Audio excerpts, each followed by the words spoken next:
Hi there, welcome back for another episode of Garage Theology. He means Dave's desk. Continuing our launch into the New Testament with the account of Jesus' birth and arrival in the world. Yesterday we did the birth narrative, and today we're moving on to this story of the three wise men, the Magi from the East. And I'm sure you're familiar with it. The night Jesus is born, over probably in the Persian Empire, these guys who seek signs of what's going on in the world by staring at the stars. Not something most people who go to church these days are usually keen on, but here it happens. Something strange there. And they're looking up to the skies and they see a star born, and they recognise this as a sign that a new king has been born in the East. And for some reason this is something they're looking out for, they're expecting, and it moves them. It moves them to do something that many of us can't do right now, maybe wouldn't have done even when we could, and to get on the back of probably a camel, maybe a cart with some very valuable gifts, and travel, and not just for a day or for a week, but potentially travelling for months, if not years, to go and find and worship this king whose birth they've seen sign of. And reasonably, they're travelling to the east, and so they go to the capital city of this eastern province, to Jerusalem. They go to the palace there because, princes are born in palaces, that's just sensible.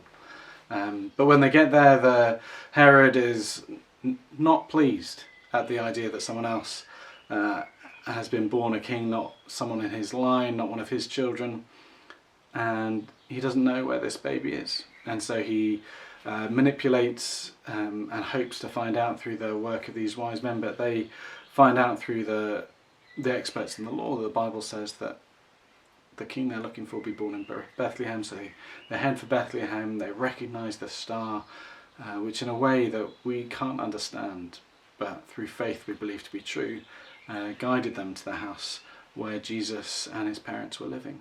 And there they worship him, giving these great gifts of value of gold, frankincense, of myrrh, these kingly gifts that speak of something very profound about the nature of Jesus' ministry as one of royalty and suffering. And then, led by God, they travel home without revealing Jesus' whereabouts, and Jesus and his family flee for their lives. And often we tell that story around Christmas, for obvious reasons, after Christmas.